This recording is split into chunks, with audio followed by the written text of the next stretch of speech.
رمضان کے مبارک دن تھے اور کریم افطار کی تیاری کے لیے بازار سے کچھ سودا صرف خریدنے جا رہا تھا۔ جب دکان پر پہنچا تو وہاں ایک لمبی قطار لگی ہوئی تھی۔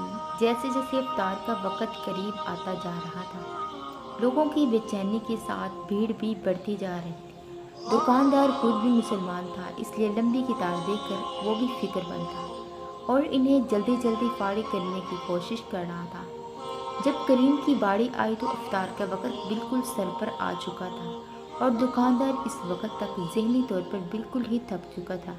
کریم نے 50 روپے کا سودا خریدا اور 100 کی نوٹ دکاندار کو دی، مگر بجائے اس کے کہ کریم کو 50 روپے واپس ملتے، دکاندار نے اس سے بہت زیادہ روپے کریم کو لوٹا دیے۔ پہلے تو کریم کو ہچکچاہٹ محسوس ہوئی اور اس نے تعجب بھری نگاہوں سے دکاندار کے چہرے پر دیکھا۔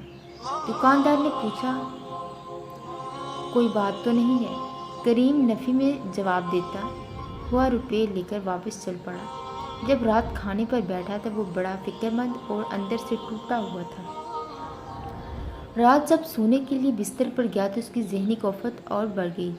اس نے محسوس کیا جیسے کوئی نادیدہ انسان میرے ضمیر کو جھنجھوڑ کر مجھ سے پوچھ رہا ہے، کریم تم نے یہ حرکت کیوں کی؟ وہ روپے چپکے سے رکھ لینے کا تمہیں کس نے حق دیا تھا جو اصلاً تمہارے تھے ہی نہیں؟ کریم نے سوچا کہ اب ماں سے چل کر ساری داستان کہہ دیتا ہوں، مگر اس نے فوراً ارادہ بدل لیا اور ماں سے کوئی بات نہ بتائی، کیونکہ اسے پتا تھا کہ ماں میری حرکت پر غصے سے لال پیلی ہو جائے گی۔ پوری رات وہ یوں ہی بے چینی میں کروٹیں بدلتا رہا، کسی پہلو نیند نہ آئی اور پھر صبح اٹھ کر بھی وہ بے چینی کی سانس نہ لے سکا۔